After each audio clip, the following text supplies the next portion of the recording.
Hello and welcome back to HEMA Fight Breakdowns. Today I want to talk about techniques, specifically short-range grappling techniques and setups using one-handed sword parries. That sounds really complicated, but it's not as crazy as it sounds. So first we're just going to play the clip just to show an example of what I'm talking about. And there are going to be a couple more examples later that show different applications for this.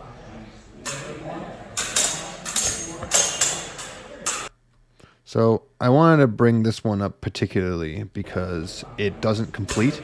And what I want this particular example to show is what you're looking to accomplish by taking your hand off of the sword this early. So if we go back a little bit, I throw an attack, it gets parried, and then my opponent kind of throws a sort of duplirin, just a regular old cut, doesn't really matter, and I hanging parry it. And this is a classic situation you'll probably find yourself in pretty repeatedly. But what is a little bit different is the second I feel that pressure on my blade, instead of dipping with both of my hands and trying to come around with an Oberhau or something like that, I go straight forward and I let go with my left hand. And I wanted to show it at this point because I think this is one of the best views you can have of exactly what it is I'm doing.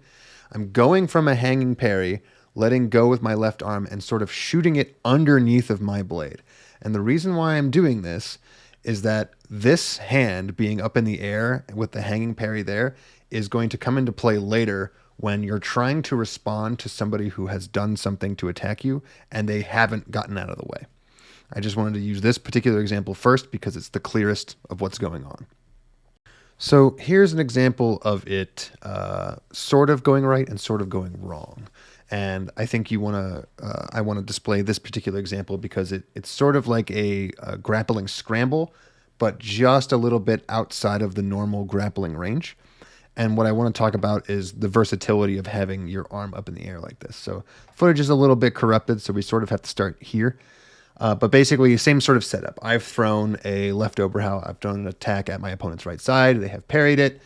They're going to come back with that responding cut, straight back down. Same thing. I throw my hanging parry, and I immediately let go with my left hand and swipe towards my opponent's hands. Now, what this does is, because I'm closer in this particular instance, is my opponent has to bring his hands back in order to prevent them from being grabbed. But this entire time, my sword is still up in the air in that hanging parry. He manages to get his arms out of the way of my grab, but my block is still up, so that when he comes back down to throw this kind of short edge cut back down to my head, my sword is still there. As a result, he slides down my sword into my crossguard, and probably a little bit into my hand. But what this does is it gives me, again, yet another opportunity to try to grab for his hand. And again, he manages to get his sword out of the way, or his hands out of the way. But again, my sword is right here. There's really no target for him. Perhaps potentially he could try to drop that down onto my hand, but the only option he really has is to try to push my blade out of the way. And as long as I maintain this bind, even with one hand on my sword, I can use my crossguard and I can use my weapon to simultaneously threaten with like a stab and to keep fishing for that hand with my left hand. In this particular case, I managed to get my point online and poke him in the head, but what I really want to point out is that after that, I still go for that right hand with my left hand, and I actually managed to get it this time. And what this does is it saves me from the afterblow. Because I have my hand on his dominant hand, I have control of his sword, and I have the ability to stop a cut that's coming right back down on top of me. So if we try to replay it all at once and get through some of the corrupted footage, that's what it looked like at speed. I throw a little cheeky one-handed cut right at the end there because I wasn't sure if I actually landed that stab, but that's not really important. What is important is this hanging parry because it saves me twice. It saves me once here, and it saves me here as my opponent is no longer able to assert his point despite the fact that I don't even have both hands on my sword.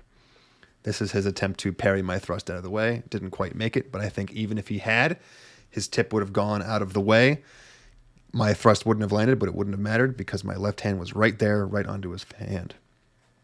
All right, so that's the example of it kind of working, but at a long range. The next one we're going to do is this sort of thing at a shorter range.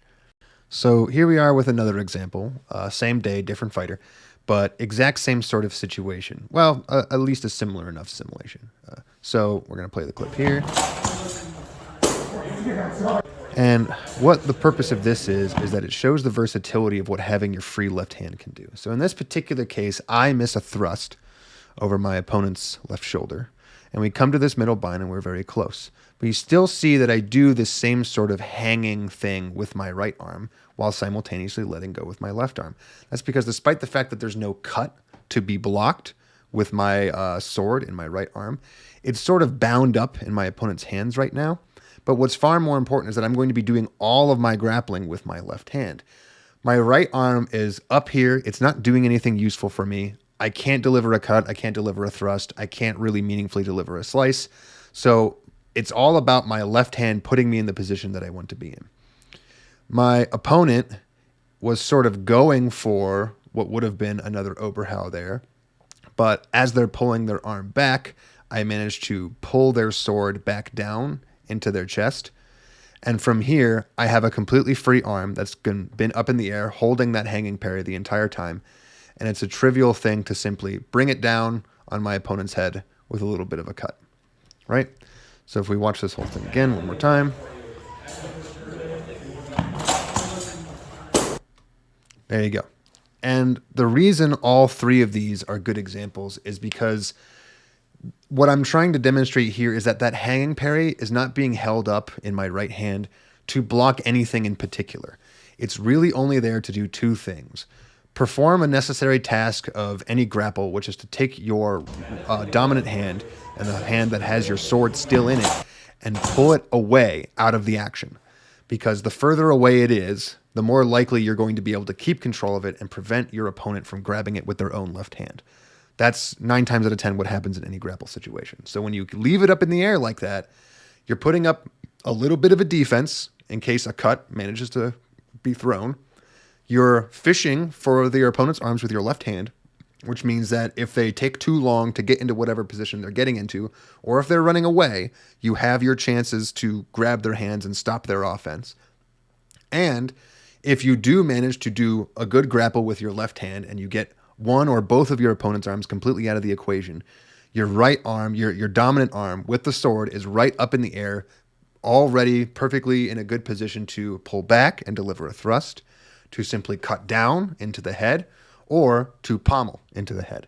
It can do all three things from that position, which is why I think it's one of the best positions to be in.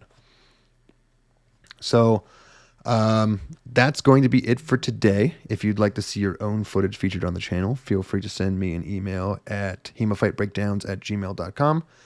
Thanks, and I hope to see you next time.